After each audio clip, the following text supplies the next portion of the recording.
Us, because everyone.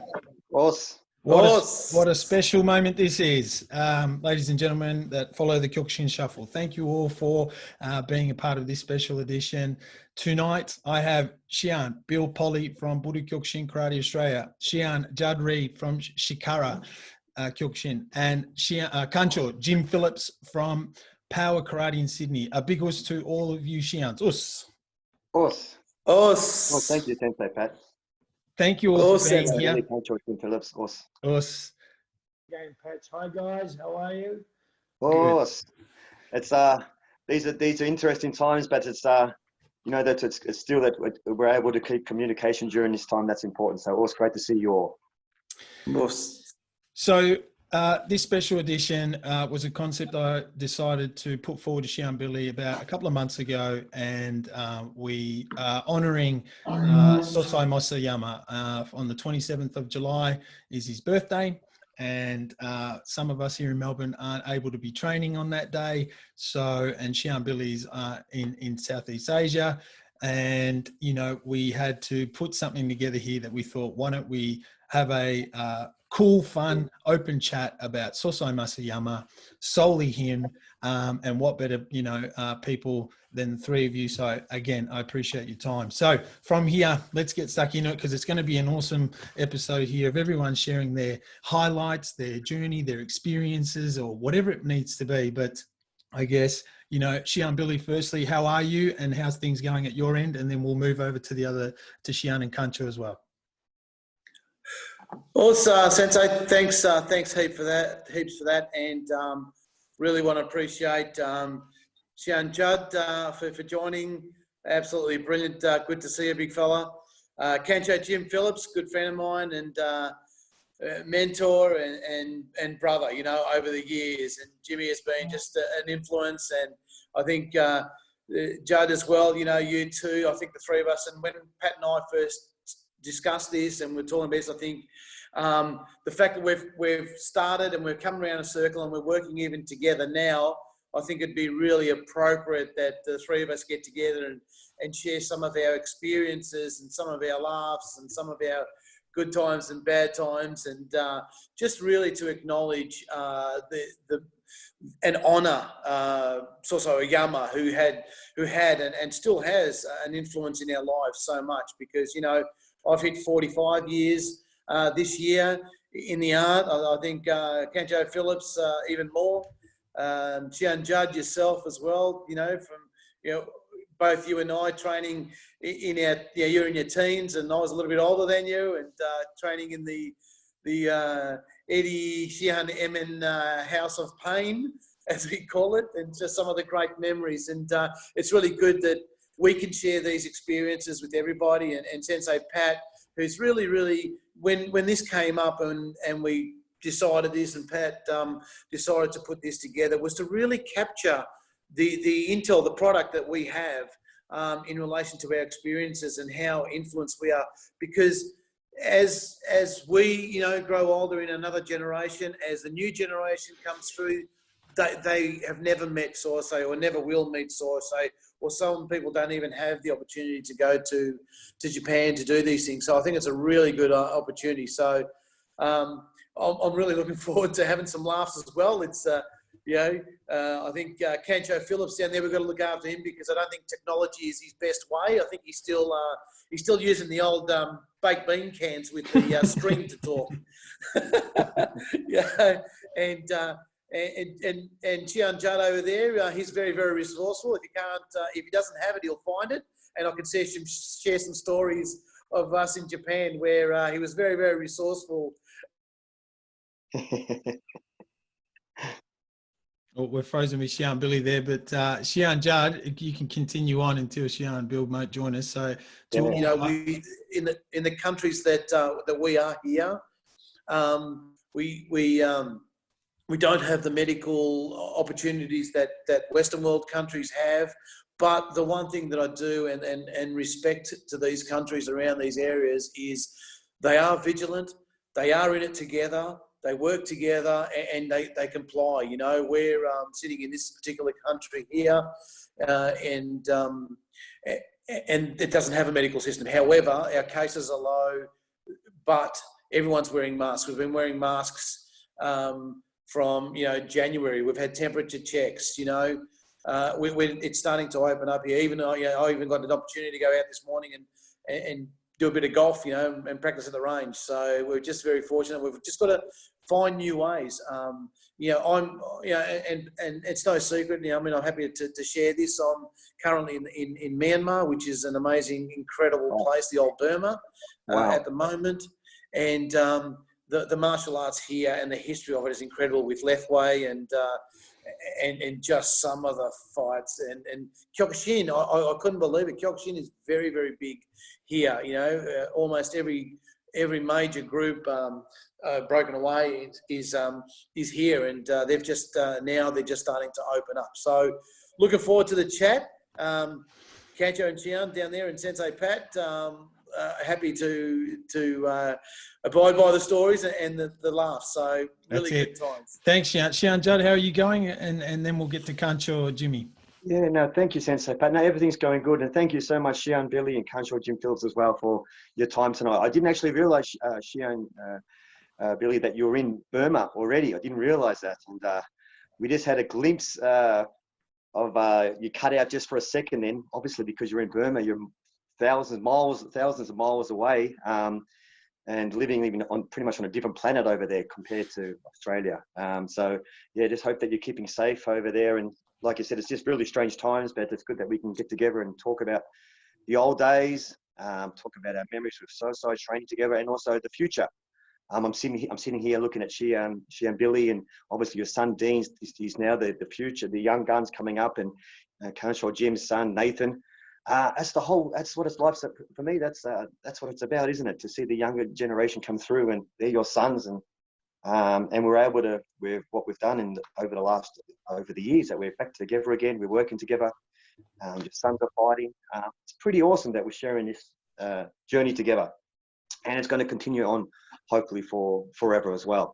Obviously, Sensei Pat, he's got his 3 kids. He's already got young Lennox up there doing the kids class, which is an awesome kid. He's a tough little cookie. So, 15 years from now, we'll probably be having hopefully the same, talking hopefully face to face at that time, and talking about the old times, which is now, the older times, Sosai's time, and the new times with all our kids. So that's what it's about. Yeah. Awesome. So great to be able to share these stories today as well. Awesome. Thank you. Kancho, how are you?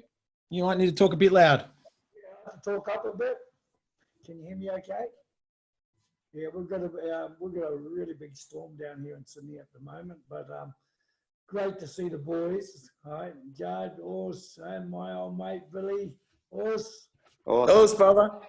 Yeah, mate, I miss you here. Wish you were back. Miss you too, mate. Miss you too, Jimmy. Miss you too. Wish you were back here, mate. Yeah, Sydney. Look, Sydney's not as bad as Melbourne at the moment. So with the this COVID thing, so the dojo's been really, really busy. Like it's been pretty packed. We've actually increased numbers, believe it or not. For the last 3 weeks we've been open, we've actually been picking up new students because I think kind of everyone's sick of the lockdown. Everyone's ready to do something. And there's a lot of people out there, like they're looking for something different other than gyms. So, yeah, we're getting kind of like adults and children, like full classes all the time.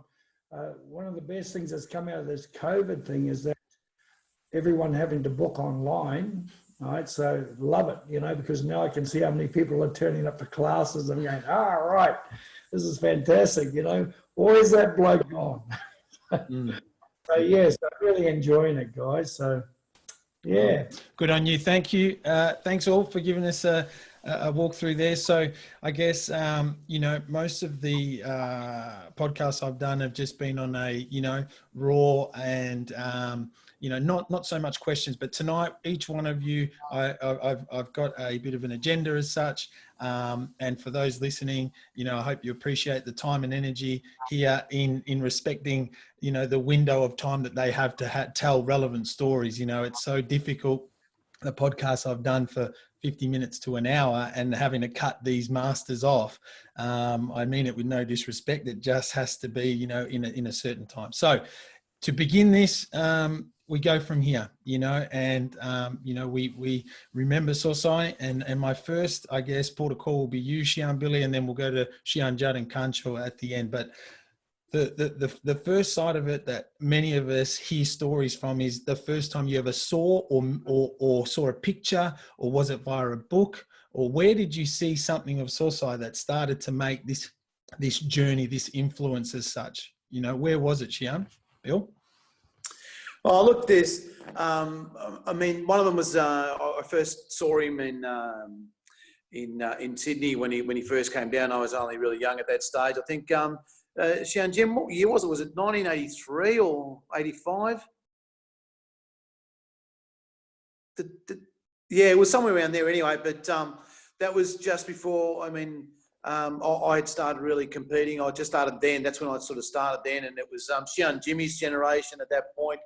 But you hear about, you know, when you're young, and I was young, you know, at that stage, but you hear about this man and you see all the videos, and you just, he was just the epitome of Kyokushin. And when we were doing that Kyokushin style, and it was, you know, all fingers, all roads, all things back then in the 80s, you know. So, you know, I started in 75, you know, so I was 10 years old when I started then, and I didn't know much about that. It was only later on in the teens and all that you really become interested in the style that you're doing. And when you've done 5 or 6 years of it as a youngster, then you realise, yeah, this is the style for me. This isn't the style for me. But the influence that it was this one man that had this amazing strength, and it was always about strength, and, you know, the stories that you hear, and the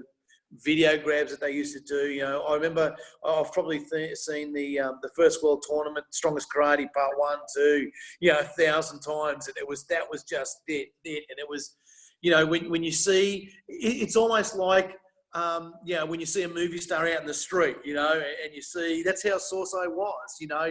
He was that movie star. I mean, I'll never forget, I think I was with young Trevor, and he walked past us in a corridor, and it was like everyone just froze, you know. Everything around him just, every time he sort of walked in front of you or past you, everything just froze and stand still. And it was just this aura that he had. And to me, and I've got some other stories a little later on in terms of the first time I really met him, and I was very, very fortunate that, and same with Shihan Judd, you know, he can attest to this. We were very, very fortunate that Shihan Eddie Emin, being the person he was, you know, Shihan Eddie Emin was that people's person, and Sosai liked Shihan Eddie so much. You know, he used to always call him Sensei no matter what. And, you know, we were very, very fortunate that we could have a bit of a direct line or some communication with him. You know, when Hombu would ring, it would ring the dojo, you know, the gym where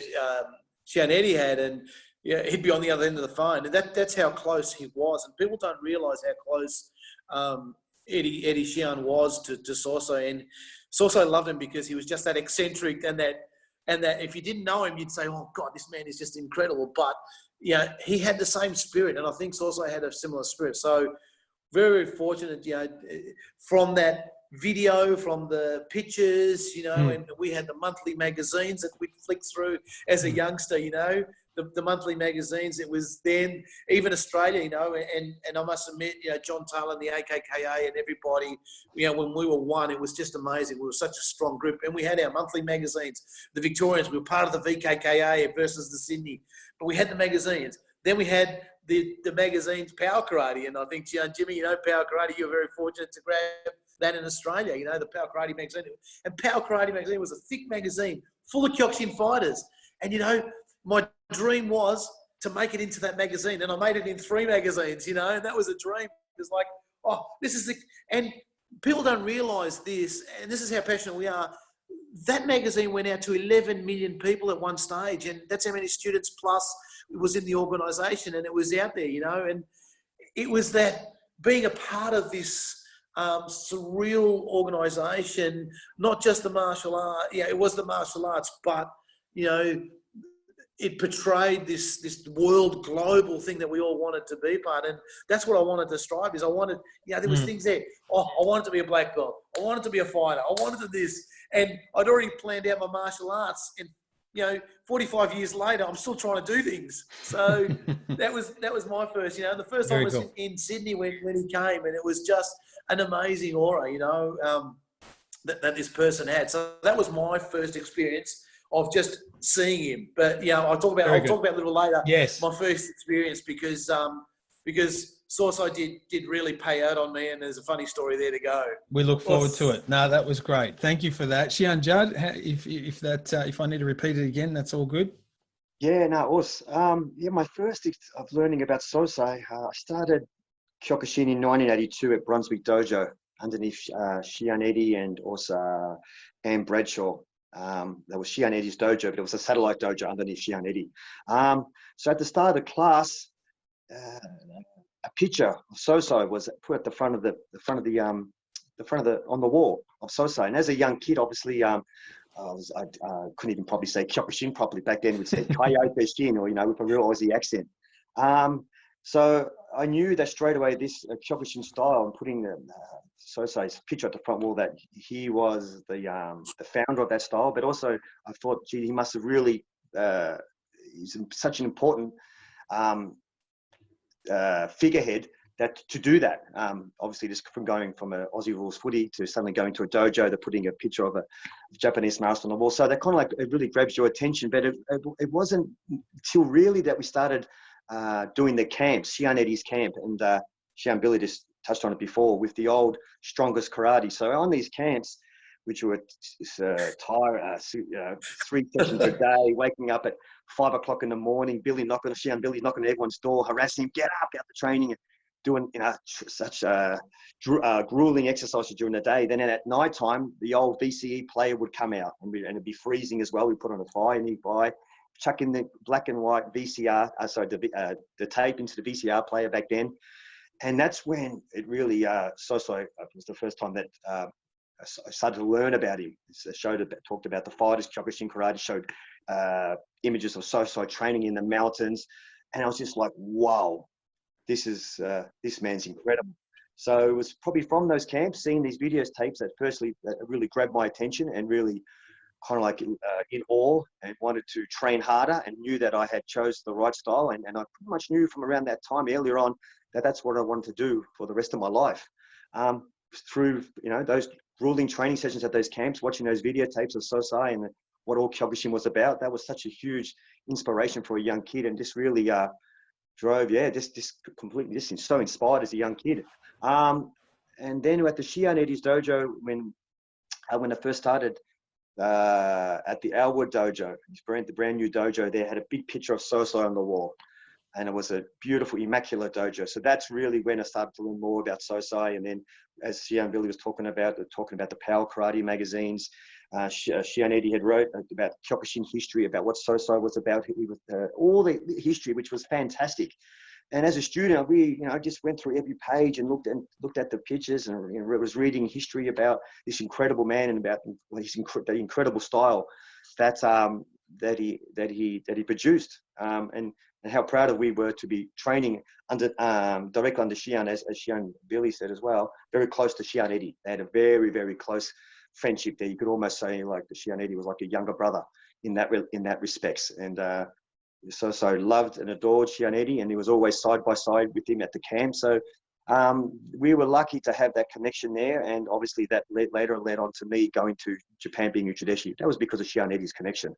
But then also, just from doing these camps and knowing that I just fell in love with Kyokushin, I then had a picture of Sosai at the age of 15 years old. I had a picture of Bruce Lee. That's when the early Bruce Lee days, when I first started doing it. Then I learned about Sosai, the real movie star. Boom! Then that picture was a bigger picture. I didn't tear down the Bruce Lee one, but I put Sosai up on the wall there. And that for me, he was everything. He was like a god, you can say. You know, that he was Kyokushin was my religion, and he was my god. You can like that respects. My mum was happy because I kept my room immaculate, because Sosai was in the bedroom. I had to make sure that everything was kept very tidy. Indeed. And just respectful in the way that we train in karate and Kyokushin. The dojo had to be clean, so the bedroom, and I like that. So that's where I really started to learn about him at the start, and obviously later on more. Yeah. Fantastic. That's awesome. That is really cool. Kancho Jim Phillips, please. The floor is yours. So I'm pretty lucky because I'm older than these boys, and like my experiences with Sosai are so special. They're so special to me. I mean, the same as everyone else, obviously, but like I was in kind of my 19 or 20 when I first met Sosai when he came to Sydney, and I remember going out to the airport. We went out to the airport. And coming out through the doors and stuff, and we were all in our gis and stuff, and bowing, and like give my big horse, and there was people around. I mean, like nobody knew what was going on. This man walked through with a hat and glasses. He looked like the mafia. He didn't look like a karate man. He looked like the mafia, and surrounded by Japanese. The Japanese fighters at that time, Azuma and Sato and Oishi, so they were all around him, and it was just amazing times. And that was the first time. That was the first time I ever saw him. And like I sort of take a step back a little bit, because when I started training Kyokushin, back in the 70s, it's early 60s, 67, somewhere around there, 60, yeah. Sosai was a long way from what I wanted, like in karate, because I didn't know much about karate. So in Sydney at that time, there were kind of like 3 or 4 styles that were happening, like Taekwondo, Goju, I think Shotokan or Budokan, and then there was Kyokushin. And I was just lucky enough, a friend of mine took me to this dojo where he was training, and showed me Kyokushin, and that's where I met John Taylor. So again, like Shihan Eddie, or Hunchy Eddie, John Taylor and Hunchy Eddie, they had this very close friendship with Sosai Oyama. And I was fortunate enough to be in that era, that younger era, those fighters coming through, okay, to actually meet him, greet him, and feel the presence around this person. Now, you know what? I mean, when I first saw him and he walked past me, honestly, I was absolutely shaking. I was so nervous. I was absolutely shaking. I reckon it was wind, like, I don't know if it was wind or something, but anyway, I know I was sweating like anything. I was like, oh, I hope he doesn't stop. I hope he doesn't stop. I hope he's just walking, So, so yeah, but like he kept walking, and he went up to some of the small kids, at that time that were at the airport, So yeah, so that was basically the first time I saw him, and then from there, everything in my life just changed. Right. Thank you for sharing that, Kancho. Thank you all for sharing that. That was great. That was very cool to hear that side of it, to then lead into this one and segue into now each one of you sharing 1, 2, or even 3 stories for the next, again, 5 to 10 minutes each. As detailed as you wish, but if we can all aim for about that 5 to 10 minute block. And the stories are, Shihan Billy will lead the way here. He has a couple, and then we look forward to hearing all of yours. So we move on to the next bit. Thank you for that. Us, Pat. Reflecting on what Shihan Judd was saying and Kancho Jimmy, I think we all share the same experiences. I had 2 little statues in my room. One was Bruce Lee doing the kick, and the other one was also holding the sword, And still to this day, I think, and as Sensei Pat knows, being one of my senseis and being with us now for over 20 plus years, we always had that picture of Sosai, no matter where. Even in the old school halls or the old public scout halls, we'd carry Sosai's photo around, and no matter where we were, what we did, we always had to have that, So it really is humbling to really listen to all this, because I think we all share the same passion and the same real drive in life, and it just, you know, it's astonishing. But the stories, and like Kancho Jimmy said, and Shihan Judd, you know, in terms of, we were very fortunate with John Taylor and Eddie Emin, both alpha males, both, you know, bulls coming at it at the both end, and it was fantastic for the rivalry of Kyokushin in Australia, and also for Japan, because it kept Japan on their toes, you know. But the first real time was just an amazing experience. You know, we've gone to Japan. So 89, 90, I won the Australian, and we sort of had a split then between AKKA, and then we became the IKKA. So I remember winning the Dallas Brooks Hall Nationals, and then we got an invite from Japan for me to fight in the All Japan, and that was in 1990. So I was, you know, and back then, as Shihan and Kancho Jimmy would say, you know, you only invited foreigners were only invited to the All Japans to fight, and you know, I got an invite to fight, and it was just amazing. So we went up to Japan with Shihan Eddie. Shihan at that stage now obviously Hunchi, and well respected sort of Hunchi.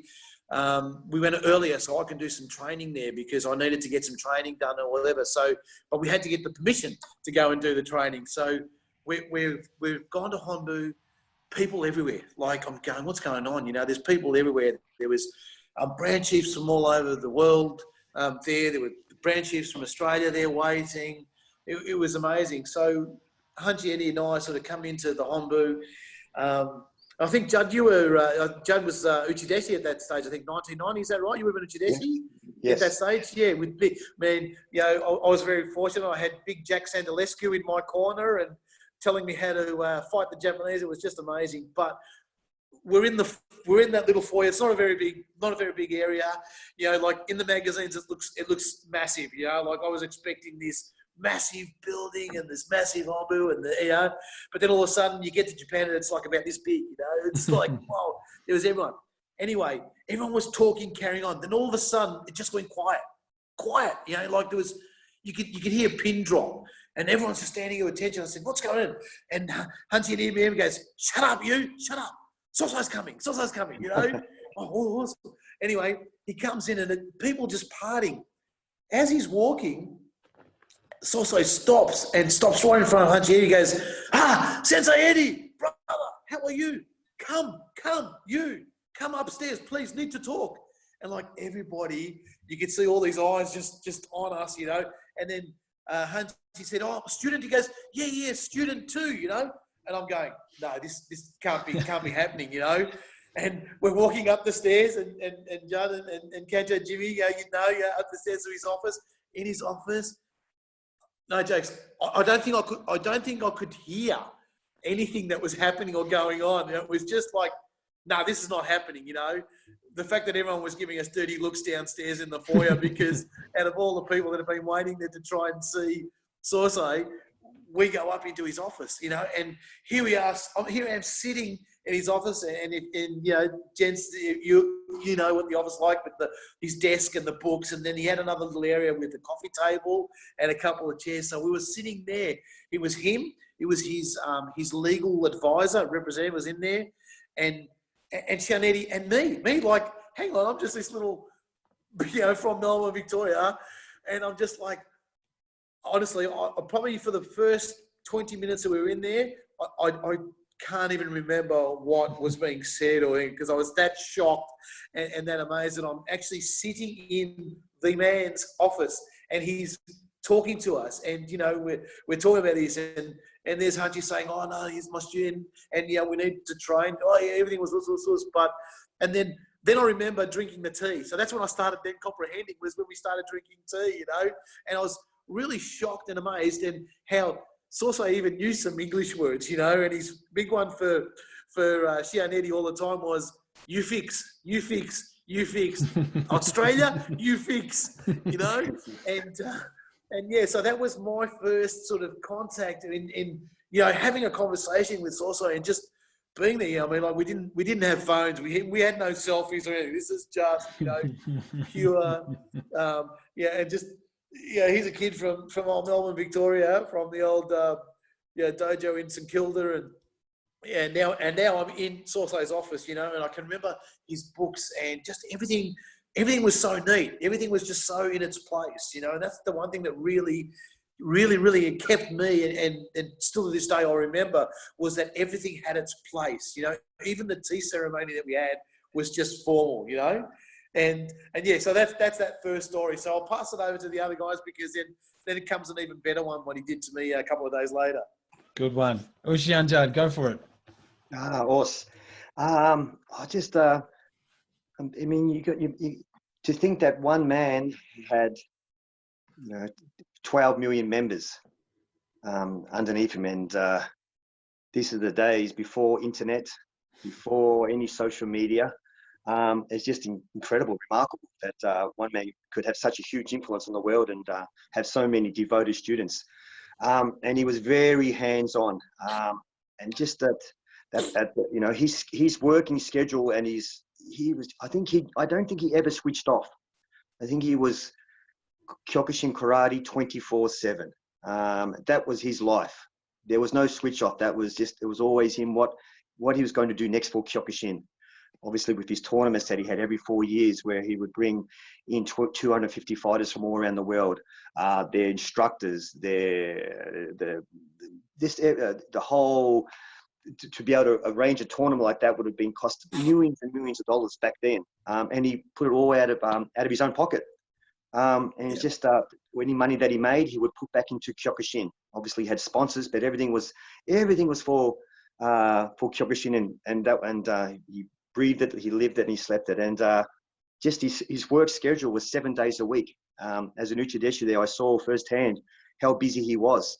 He would turn up to the Hombu Dojo every day, any time between, let's say, 8 o'clock and 9 o'clock, in between that time. 7 days a week. There was no days off. In fact, Sunday was his busiest day. He would, at that time that I was there, he would train 4 days a week: Thursday, Friday, Saturday, Sunday. Thursday was Uchideshi training, 2-hour session. Friday was black belt training. Saturday was everyone was welcome, 1 o'clock to 3 o'clock. So people from all around the world would attend his class. Now you must think to yourself, people would travel from all around the world, and to do this class, sometimes it would be 50, 100 people in the class, shoulder to shoulder. But Sosai, was just his beautiful nature that he had. He'd always go out of his way, to welcome the foreigners that had travelled so far to see him. He'd be, "Oh, welcome. Where are you from?" And shake their hand, and "Great, you're doing excellent. Just keep training hard. Try to come every day if you can."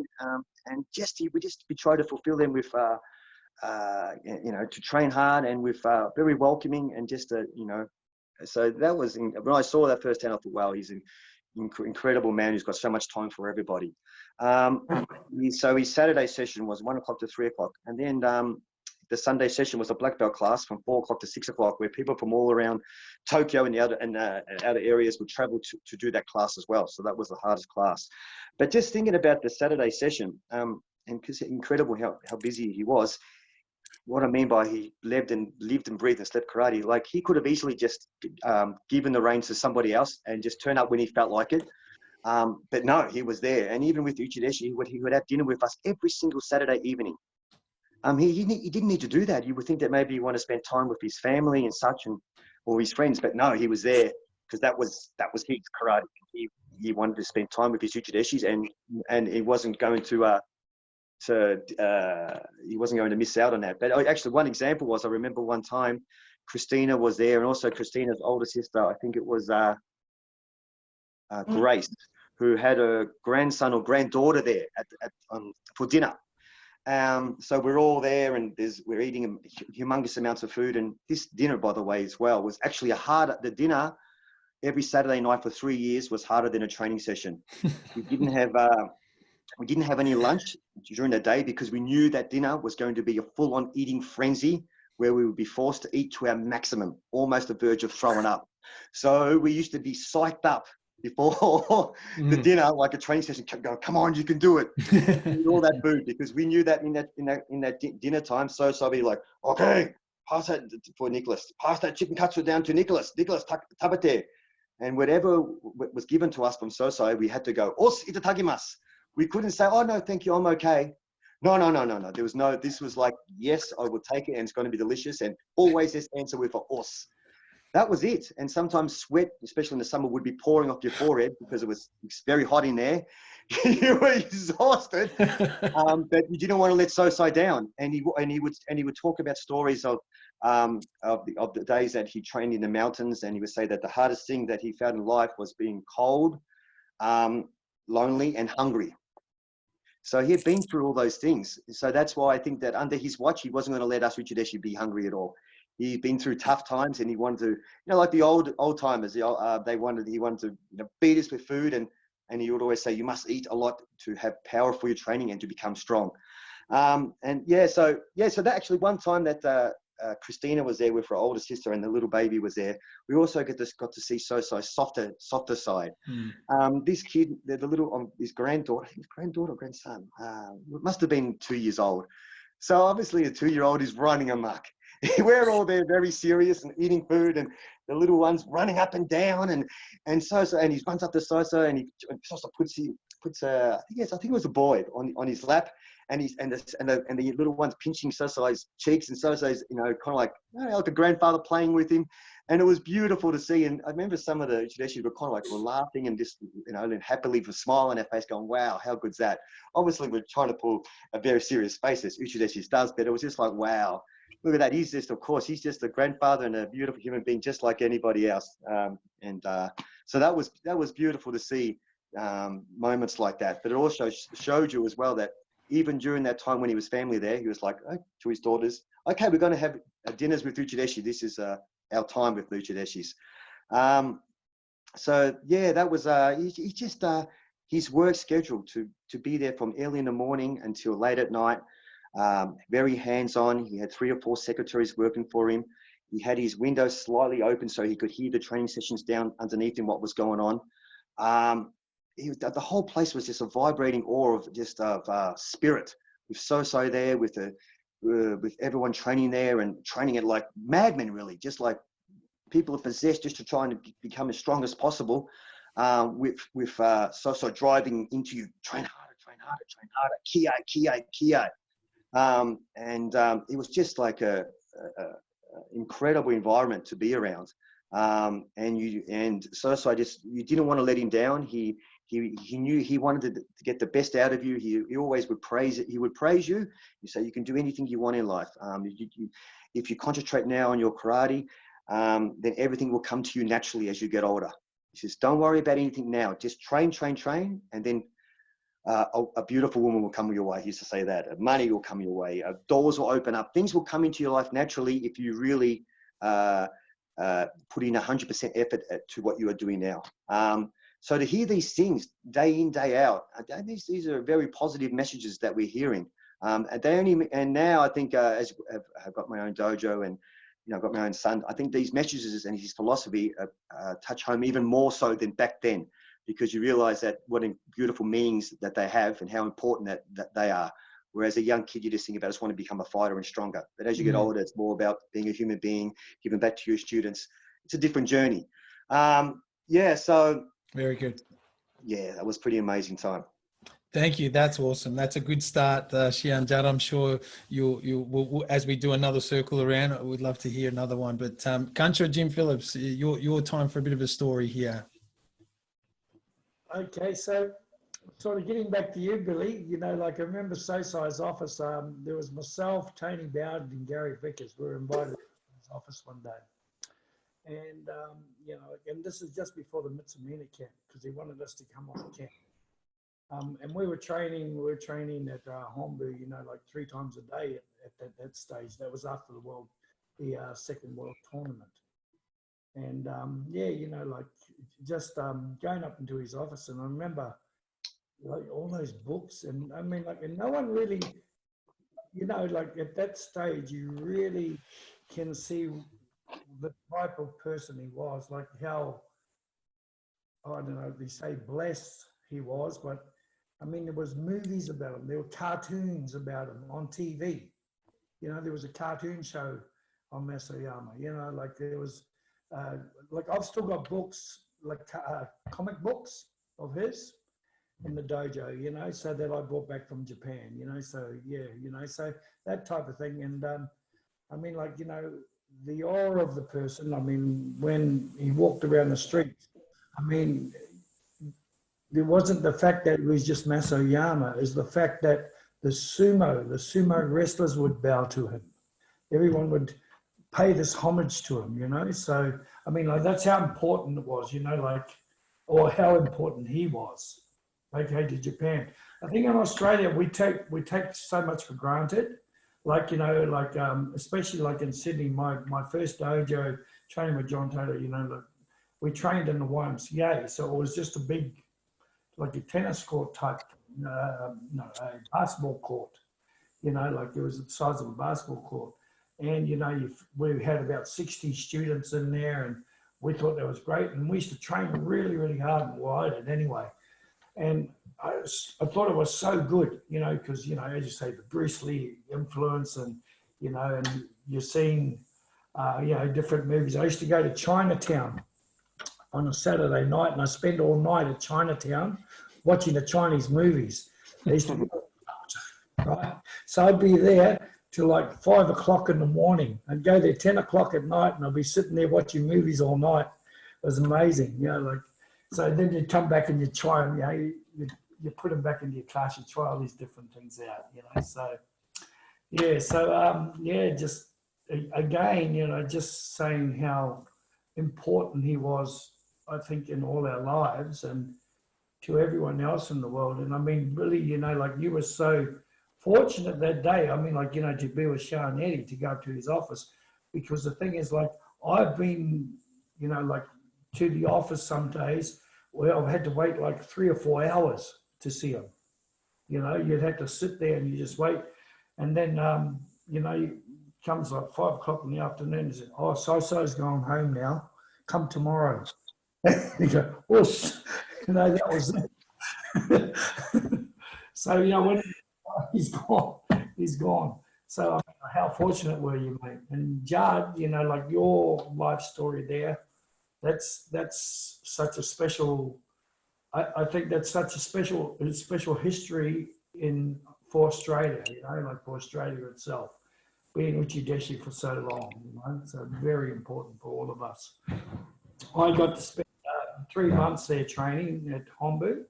I basically being, you know, Uchideshi, and I tell you what, that dormitory, oh my God, it stunk, it smelled of sweaty body.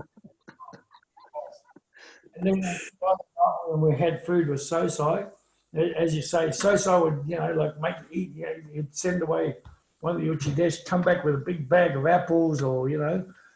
And I remember one night we're sitting there and he gives us these cakes. They're like the rice cakes. Remember those rice cakes? They're like, yeah. They're like bloody tiles, you know. So he's handing them to Gary Vickers and Tony. I said, come on, you know, you strong boy, eat, you know. So this is after having the soup, you know, the soup that we used to have at Dash, right? So, you know, like, you dunk the chicken in, throw all the food in, and just, you know, so everything's boiled in the shit house. Yes. That's big. Yeah, they just chuck everything in that big soup, don't they? Yeah. And then it's just slopped on your plate. But you fill up with rice. And I mean, like, mate, and if you didn't eat, I mean, like, Christ, you know, someone was there to take your bowl. You know, like, that's how fast the Uchideshi were. They fast eaters. Oh, they were machines, absolute eating machines. I couldn't believe it, you know. But anyway, these rice cakes, you know, like, came because it was a funny story. Because Sosai kept giving me the rice cake. Come on, you know, you get stronger. And I kept slipping them into Gary Vickers' pocket. You know, like, he had a jacket on his chair. So I kept pretending I was eating it, but I was actually putting it in his pocket.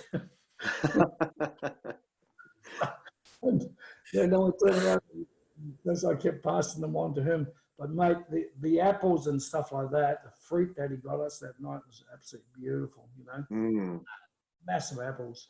And I mean, like, you know, you got to remember that the price of an apple to Australia, I mean, like it would have been about, I don't know, maybe $5 or $6 per apple. Yeah. Okay, and we had rock melon. Rock melon was about $40, I think, each. Wow. And that's how generous Sosai was at that time, you know.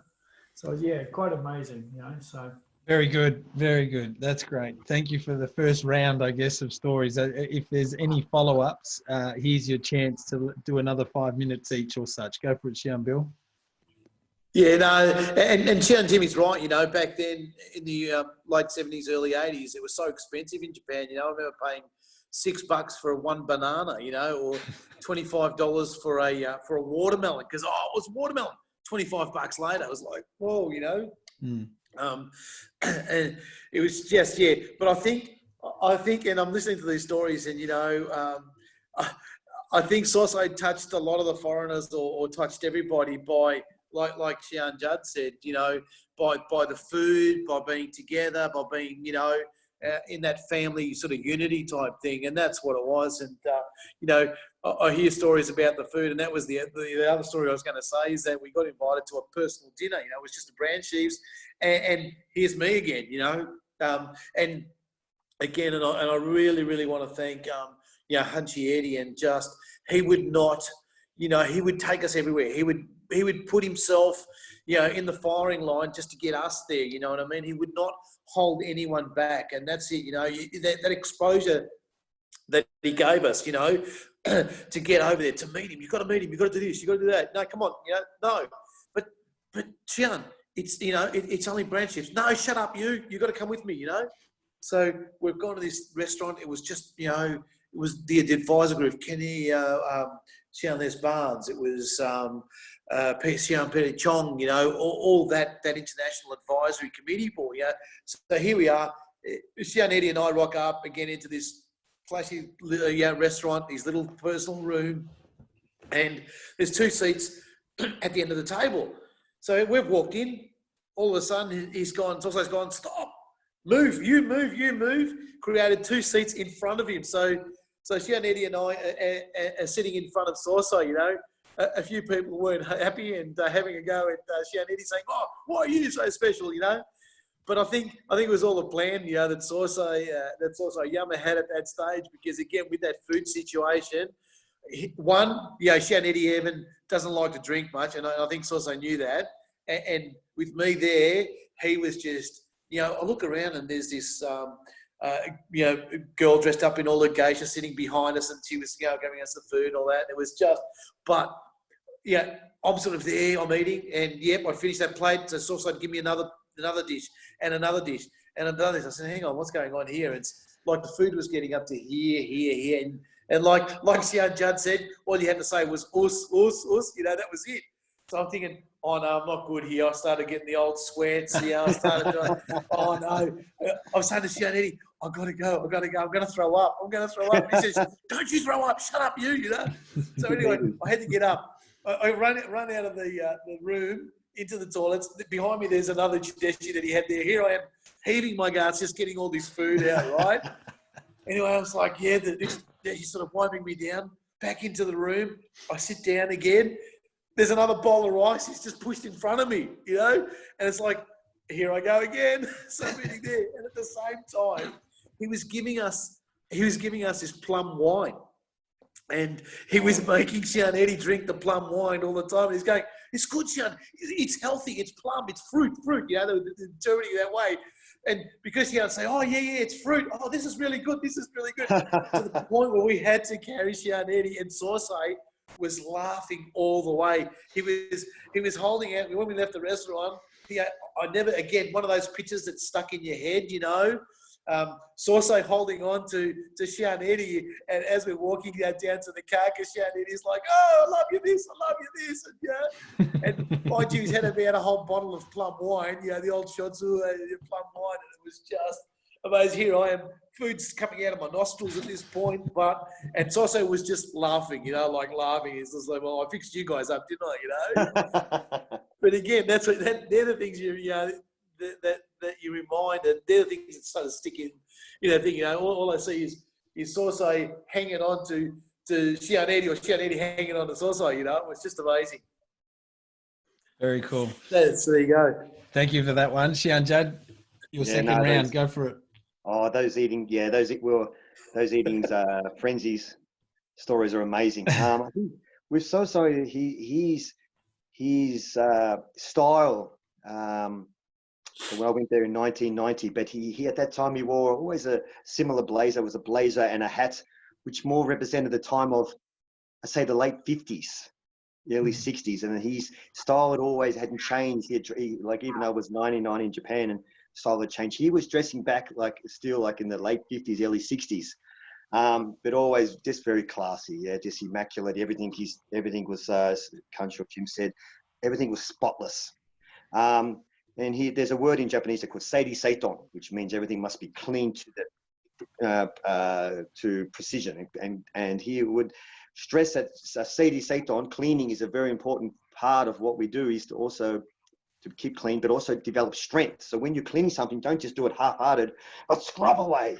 And he would tell you, traditions, you've got to clean that floor hard, you've got to clean that wall, or do whatever, clean it properly, don't leave anything behind it. And there's a story of Sosai talks about when he was a young lad, and when he was in his young teens, when in Japan, where he was he was working at a restaurant, and he cleaned the pots of this restaurant, and he thought that was his responsibility, was to clean them perfectly.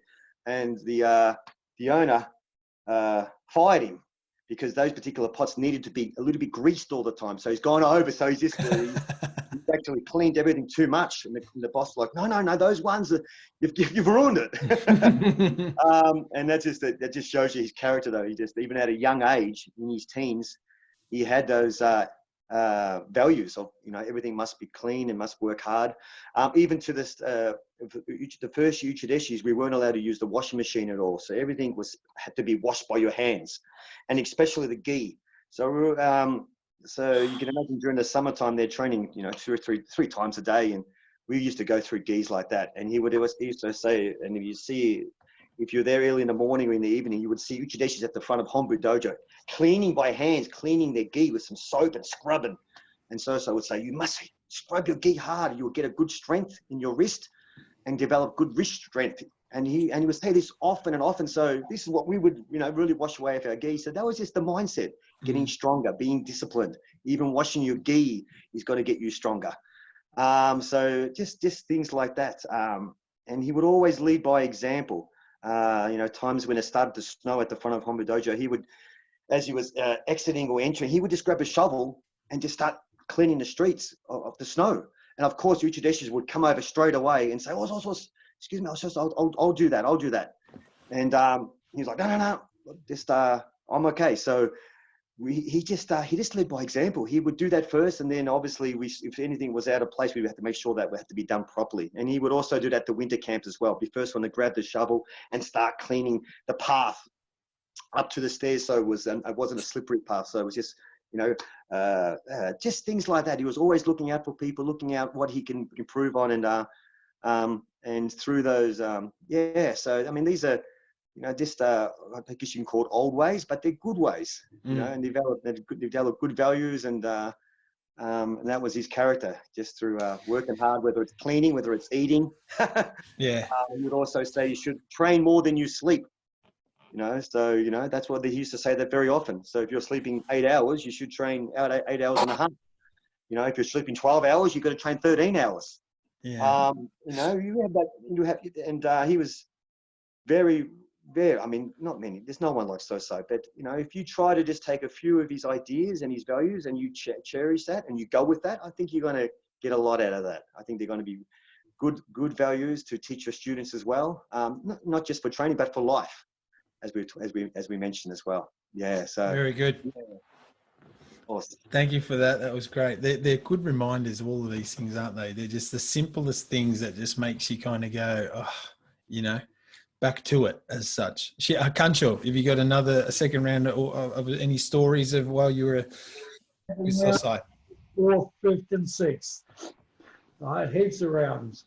Mate, just sort of rephrasing on what you're saying, Judd, about how everything was in its place at Hombu, like Remember how you had to clean the floors, you know, be running up and down with a rag about strength. And I always thought it was for our arms and shoulders, but then you found out it was more about your core strength. The same as if you're wiping something down, it always make you stand with your legs apart. Say, do it this way, you know, so that way, you know, like you're moving your body or whatever, you know, so. But yeah, you know, they're running up and down the dojo and stuff like this, you know, with a wet rag. It was amazing. It was amazing training for your core. You know, I mean, like, you know, the unfortunate thing now is I don't have a wooden floor. I have the mats in the dojo is a bit hard. Yes. Up and down with a vacuum cleaner, you know. Yes. So, yeah, things like that. But there's a story I want to touch on. When 1979, we went to Mitsumani with Sosai on a camp. It was my first camp with Sosai, and it was snowing, you know. And anyway, we got up to the mountain, and then we had to walk down to the trail, down to the waterfall, and then Sosai was in front of us, you know. And I mean, like, he would have been in his 50s. He was in his 50s then. And as we were going down, you know, like, not one time did he slip on that trail. There were guys falling off the side, guys slipping over. Not once did he falter going down that trail. It was just amazing to watch him. His balance and, you know, like, was so good. Or his action of where he knew every step to get down to that waterfall was amazing. Yeah, so it's just something that you could probably relate to on that, you know. So the other thing that, you know, like, Sosai amazed me with, okay, so, you know, I just sort of relate to everyone, you know, like, why he was called the God Hand. Now, you know, like, and it wasn't just because he could cut a bottle or he cut the horn off a bull, but on the before we did the big run down the mountain, which is I think it's 14K, 7 down and 7 back up, and if you were in the first group of 10, you were given a bottle of beer, right? So I was lucky enough to be in that first group. And we had a guy, I don't know if you remember, Judd. He was Uchidesh there for a while, from Nepal. Mate, this kid could run. He was only a brown belt, but I mean, man, he ran and he left everyone for dead. So I don't know, you know, like, what happened anyway when he got up there. And Sosai was so pleased with him that he did this run so hard, you know, like, and he just left all the Japs could keep up with him. Nobody could keep up with him, you know. He was just amazing. Anyway, just before that day, we went in, and after the run, he made us do some meditation in the snow. So we sit in the snow, and we're sitting there for half an hour. So imagine sitting in the snow in your gi. Okay, you got your sand shoes on, you know, like your Adidas shoes that we had at that time, but, you know, like, didn't have thick socks or anything like that. Man, when we looked around Sosai, right, he was sitting there where he'd been sitting. The actual snow was melted. So, and I'm looking at this, you know, first sight, and I'm looking down at where I'm sitting. I'm stuck to the ice. You know? I couldn't move. I couldn't feel anything, you know. So, you know, like, and he just gets up and he starts warming up and starts telling everyone, you know, come on, let's move, keep moving. And I just could not believe, I just wanted to share that story before I forget it, before I get too old. So, yeah, it was just an amazing time for me, you know, like, and someone of that caliber, you know, like, to be with someone of that caliber and remember those stories, you know, like, or, you know. Yeah. Kancho, with that one too, just to summarize a couple of them there, and Shihan Billy cut me off at any time, of course, but on the trips that we've done with Hunchy Eddie and the coffees and the moments you get to sit with Hunchy Eddie at a table, and I've been very lucky many times. He mentioned that exact same thing to me one time, and I'm sure he shared it with you, Shihan, but he said when Sosai and him were side by side on the mountain, and he said the first day, Hunchy goes, as he says it, I was freezing, and he's there, and Hunchy goes, and I looked like this, and it's just this, all this, the what's the word where the vapor, it's just the steaming off him, and Hunchy's like, oh, how does he do this, And then day two, he goes, day two, we go again. And he goes, all right, I'm going to get this now. And they're in Cezanne. And he looks again, Hunchy, and then it's also like, and Shihan Eddie's like, oh, freezing again.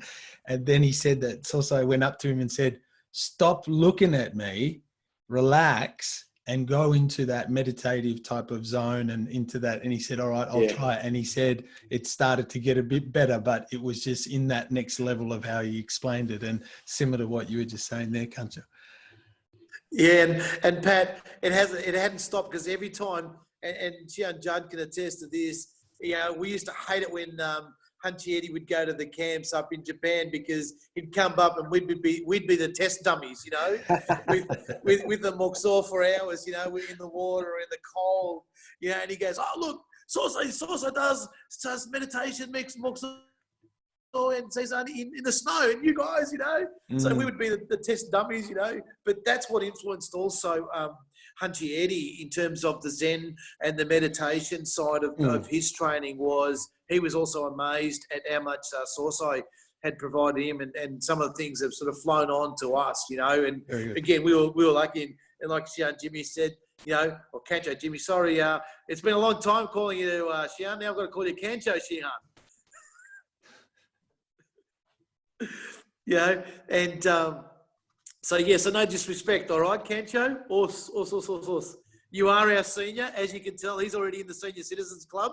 We're not yet, so we have to give him that respect, all right? And it's all about, the kohai and the respect, and we have to pay our respects to the elderly, and again with our people, and so we're doing that. So, Kancho, and again, it was those stories, and the camps where Shihan Eddie would come back at that stage, he would say, they'd have to cut the grass, because they also would say, we're training over there, and the grass was like, knee high.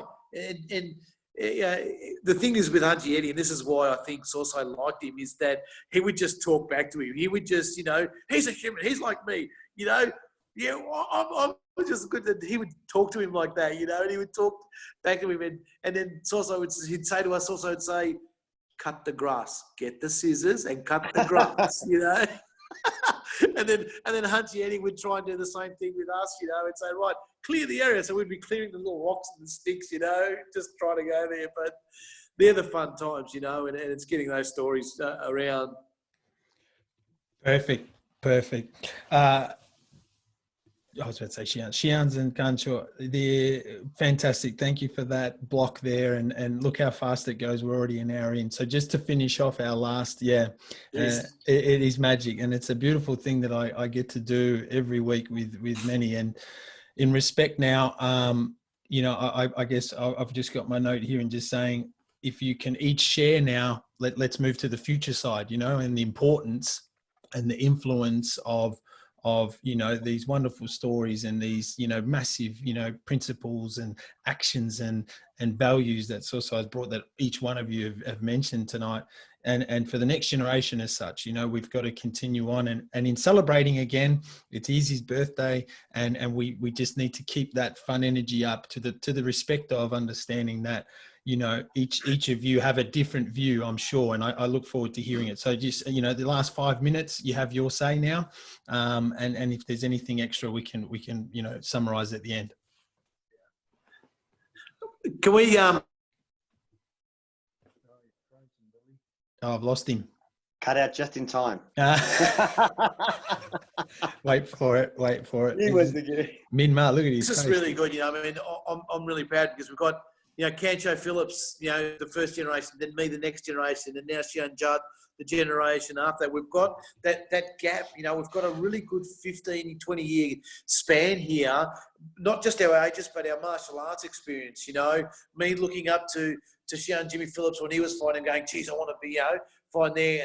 And then me in that middle, and then Judd being that junior, you know, coming through the ranks. You know, I think he weighed about 55 kilos there, you know, with his blonde locks, you know, down to his eyes, and he'd brush his hair all the time, you know, coming into the dojo, little surfer kid. So I want to really hand it over to Kancho Phillips there to really set the scene for the future of Kyokushin, especially for us three. You know, it doesn't matter which organisation you're with. It doesn't matter who you belong to or where you are. It's a matter of working together and supporting what we have already in place, the dojos that we've created, and that next generation, you know, with our sons, you know, with Dean and with Nathan and now, you know, Judd with your little fella and, you know, his little gi, and Paddy, you know, the things I see, you know, you're doing with the rig, and tell him I still want to fight him, all right? You know, we've got to fight, the rig and I.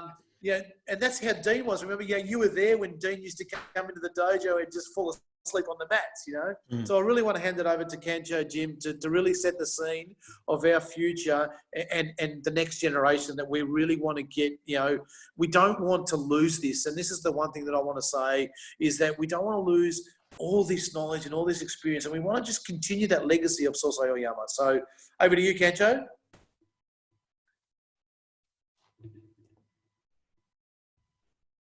Oh, can't hear him. Hold on, Kancho, 1 second.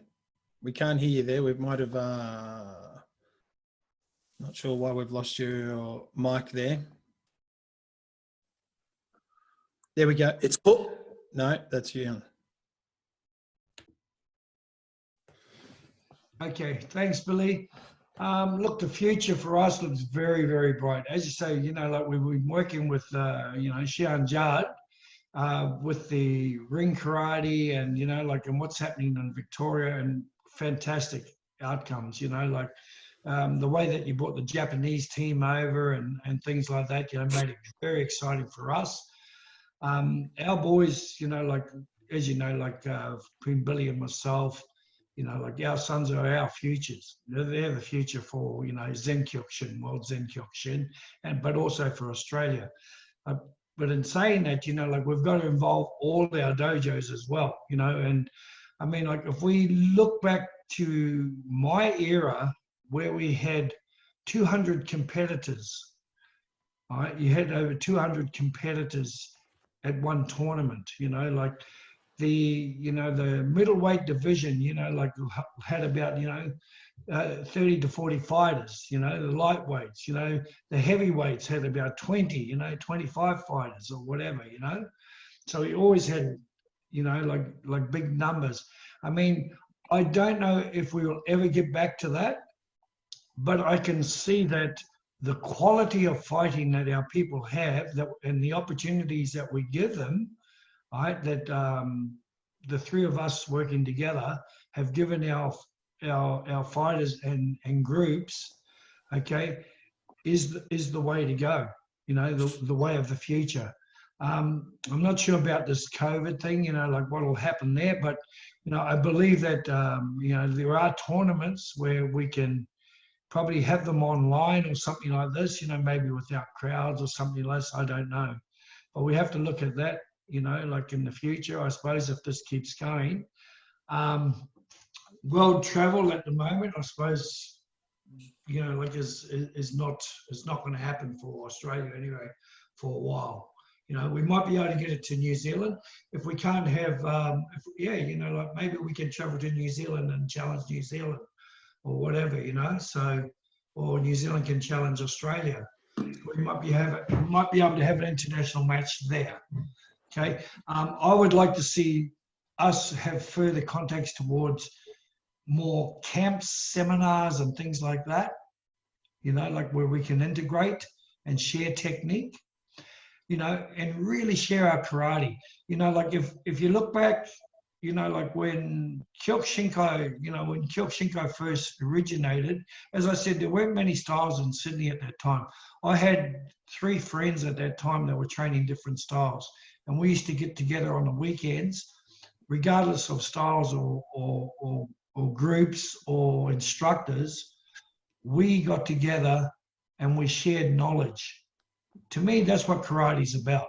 You're sharing knowledge, sharing your experiences to get better, right? And I mean, like, and I want this for our students as well, you know, so they're able to not just close off in one position, you know, be able to go out there, you know, train with this person, that person, you know, fight with this person, you know, like, and get the experience, you know, like, you know, if they can't come to us, we go to them or whatever, you know.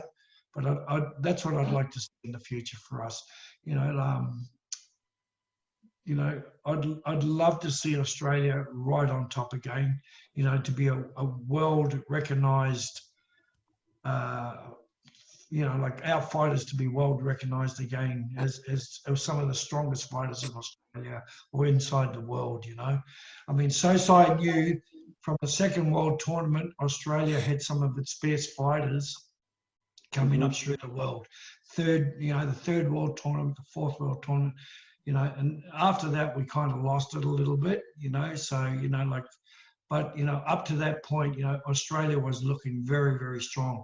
Even when we had the Commonwealth, when Sosai was out here for the Commonwealth tournament, he said, I was at a meeting with Sosai, with John Taylor at that time, and he said to John Taylor, he says, that tournament, he says, the Commonwealth tournament must never be bigger than the World Tournament in Japan, because you know, Australia was starting to be a threat at that time. But wouldn't it be great if we could all work together and just kind of bring something like that together again? Yeah, indeed. Thank you, Kancho, for your side of things. Shihan, Judd, go for it. Yeah, I'm just looking forward to the future. I'm just thinking all the time of when we get out of this little hurdle, which this COVID thing's not going to last forever, and we shouldn't let it. And we're not going to. I don't think we're going to allow. We're going to get on with life. And just looking forward to when we're able to do that. And I just feel it's, and I think we all agree that it's our duty to work hard and to keep pushing forward. Yeah. Keep, as Kancho Jim said, have camps, seminars, tournaments, just being active, learning and training and learning from each other, bringing over a Russian team perhaps when we can, and just bringing over, because I think that we have the connections to do it. And we all got to learn, and I think there's a huge future here. I believe in it. And we've got some incredible talent coming up through the ranks. So let's just keep pushing hard. Let's just keep working hard. And as I said, I feel it's my duty to work hard, and it's an absolute great pleasure and honor to be able to do it. To work with you, Shihan, Billy, and Kancho Jim, and Sensei Pat. You guys have been an awesome support. Your boys are amazing. So it's great that we're sharing this journey together. So we're just going to keep pushing forward and just and enjoying the journey. That's what we're lucky to do it. Awesome. Yeah. Shihan, Billy.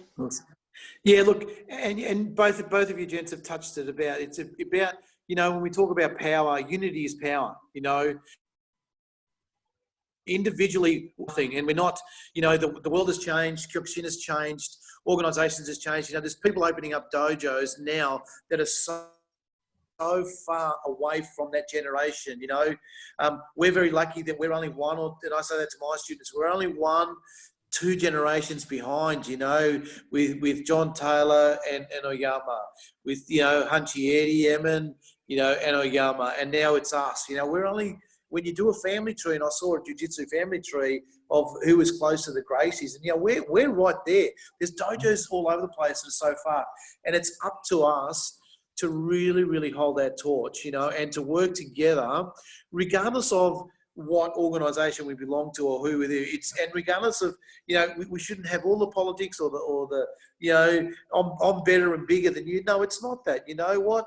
You know, I respect you know, Shihan, Judd, and what you've done is absolutely fantastic. And you know what? Well overdue, mate. Really well overdue. And because you sacrificed a lot of your life to do that. You had a dream and a passion, and then for a bit of time, you were lost out there. You were lost out there, you know, in Thailand and other places. But you know what? It really is proud to see you bringing that back in. Shihan Jimmy Phillips, you know, he's retired, you know, but look at that. He's not. He's probably working more now with Kyokushin and doing that now to continue that journey. And, you know, I'm close to that, you know, retirement. I'm looking for that next thing. So it's the passion that we hold, that fire that we hold to make sure that we, the three of us or the other, we've got a lot of friends and we were all fortunate. And when and Shihan Judd says we've got the context because our Shihans had the context and we were exposed to them, you know. The stories I have, and this could be another, you know, 2 hours, and the relationships that I've had with Shihan Bobby Lowe and all the Go Shinjitsu that I've been shown, and the amount of times, 33 times I've been away, you know, and Shihan Jimmy Phillips exposed that, and the techniques. It's now for us to share all that, because if we don't, it's going to get lost, you know. Some of our hunchies and Shihans, they didn't want to show certain things that they learned because, you know, power was having that secrecy. Power was having that control. But I think for us now in this new generation, we really have to expose our people, our fighters, our students, and our fighters are only a small percentage. We just can't rely on our fighters. And that's why I really support the Kancho Jimmy Phillips is the seminars, is the teaching, is the get together, you know. That's what it is, and bringing it all together, because then we can share.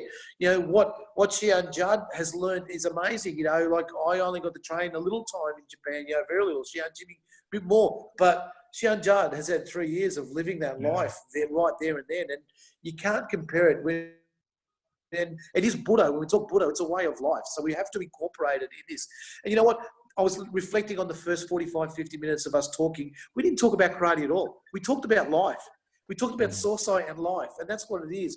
He brought karate into life and made it a life. You know, we talked about the fun times. We talked about the experience. And you know what? I reflect here. I'm stuck in this country because I can't get flights out or do anything. So I'm isolated, no family, no nothing. But you know what? I reflect back to Sosai isolating himself, not because of a COVID, but self-isolation. Right. He did it. And what did he get? He became better, stronger, and guess what? This is our opportunity, guys, to really set up the next 5, 10 years so then the next generation can take over. Let's take this opportunity to get out of this and change the way we do things. And you know what? I want to go for that big ride, and I want to see and try and bring as many people that can to come on this journey, because guess what? They're going to be left behind. You know, and that's all. And that's really, I'm passionate about it, and we have to keep working. We just can't say, oh, no, this has beaten us, or, oh, yeah, the organisations have split and there's only 5 fighters. You know what? Yes, I did fight when there was 45 middleweights in the 45 fighters in the middleweights. You know, my first Australian title was over 3 days. 3 days. Yes, it was, that's right. Yeah, remember that, Shihan Jimmy? You know, 3 days. Yeah, that's right, yep. Just to get to the finals, you know, and that's how many fighters there were. And you had to win the regional tournaments, then you had to win the state tournaments to even get a look in to go to the nationals, you know. Yes. So our fighters now are getting the opportunities a lot easier because there's not that competition, but it falls back on us to make sure our fighters are at that level. And I think, you know, with Shihan Jimmy and Judd and all the help, you know, I've been stuck here, you know, and again, to show you how we are united as a family. And you talk about Kyokushin as a family, you know, Dino being in Melbourne, going to Shihan Judd's on a Friday and training, you know, and Nathan and going to the camps in Thailand. That's what it's all about. And I think we us three, really have that responsibility to really push forward and to bring everybody on this journey. So, us from me, huh? Awesome. Yeah, good on you, Billy. Good stuff. Hey, just on, you know, on Sosai's birthday, guys, I mean, like, you'll probably do it anyway, but you know what, when we do the dojo oath, I'm always thinking deep about Australia, you know, like every night, like after training and stuff, like when we sit in Cesar and we're closing off for the night, and we sit there for that 3 minutes, and, you know, after doing the dojo oath, it's really important, I think, that we all reflect back on his life and, you know, and what he's given us. Especially, I look back at what he's given me. I mean, I do not think I would be half the person I am now had it not been for KyokushinKai. Yeah. So, you know, so and the same with you guys. I think that, you know, Kyokushin's, it's been our lifeline, our bloodline. And I mean, you know, the saddest thing I see in the world today is that some of the stuff that I've seen on YouTube or Facebook, I don't even recognize it as Kyokushin. Yeah. You know, it doesn't even look like Kyokushin, you know. Like, it's nothing from what I've seen, you know. I'm watching guys doing Jodo Nuka and the wrist is out like this, and, you know, I'm going, fuck me, where the hell are they learning this stuff, you know? Or they're putting fights on Facebook, and they're absolutely, you know, like, it's absolutely pathetic, you know, like, it's actually pathetic. It's just like watching a couple of beginners. You think, my God, you know, come on. You know, we came through a time where it was really important, and we're really proud of what we've done and proud of what we've achieved. But you can see the people out there have achieved not much in their lives, and that's why they put on this crap, you know, because they think that's great. But you know what it does for me, it really brings KyokushinKai back down again. So, you know, I sometimes I have to bite the bullet. I want to write something back, but then I know I'm going to start this big argument, you know. So I kind of take that Kyokushinkai value and say, no, hold it inside there, hold it inside. You know what? They don't know. So, anyway, from me, guys, thank you, Shihan Billy, Shihan Judd, Awesome. and Sensei Patch. Love you, buddy. Yeah, Fantastic job. Awesome. Yeah, So- yeah, thank you, Shihan, Billy, Kancho. How about Judd? Yeah, Shihan Judd, your final words. Go for it. Yeah, no, just exactly. I just think what we were just touching on going forward. I think it's great to see that. Why not? Let's just work with everybody in Australia. I have a great support with and friends with Shihan, Darren Jordan up in Sydney, Alicia Smith. Up in Queensland, there's Dave Wayne. There's a few guys over in Perth who've got Kyokushin dojos. They're also cross training as well. But they're all good guys, yeah. Even Shihan, Gary Vickers, and Shihan, Robbie Andrews. I mean, it's great to see that we're all. That's more your time than my time, Shihan's. That you guys experienced at that time. But now I feel it's great, and I want to show my respect back. That to invite the Shihans to share these experiences that we're doing with each other, and we've got a good network of people. I think it's good we're able to do it together. And you know what, we might have a little bit of different views on certain things, but as long as we come together and support for tournaments, seminars, training camps, it's for the next generation, isn't it? It's to keep going forward. We can't. What's the word? Is not to waver. Just keep going forward. So yeah, I reckon with Aussie guys are fantastic. Even everyone is really good. Just get together and keep it positive.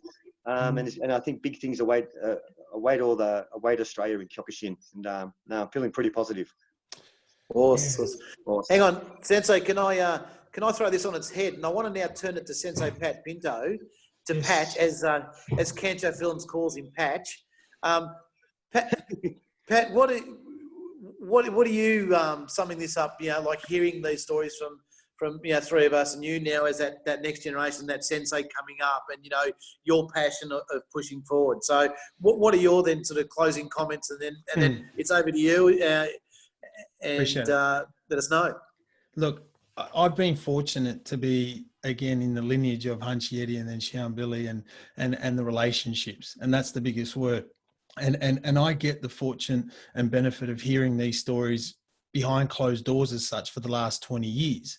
And then it was my turn as such to run the dojo via Shihan Billy's dojo. And then it turned on its head for me. The whole ecosystem of understanding and all the key principles and values of everything has just been raised tonight.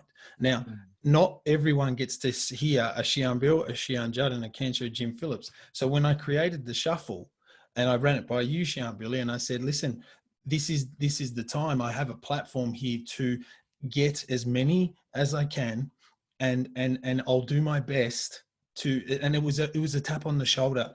It was something that was telling me you have a window to do this. And I don't know what it was, but I shared it. And I said openly on social media there is a window here and I'm going deep into it. And if I can't run a tournament, or if I can't put a seminar together as such, I've got to find some other platform, and this is mine. And in doing that, look at this golden and amazing night we've had. And this was, you know, something so special, because that's the bit now. It's everyone else hearing you gentlemen and the other fantastic females and males that are in Kyokushin that have their little hubs as such, but don't get a platform, because there is no Power Karate magazine. There is no Blitz magazine. There is no newsletters. There is no one group. So from a sales manager angle, I had positioned it on a level of, well, if we're here to, you know, dominate, think of all the words we just raised. We got to get bigger. We got to go forward. We got to put all these things together. I'm not saying I'm the glue to this, but if I can start something and then we all start and listen to everyone's passion and energy every single time I go to a tournament or I talk to anyone on a podcast, the passion and energy is second to none. There's not one negative thing that comes out. No one has time for it anymore. It's done. It's finished. And that's the voice that I can hear all the time.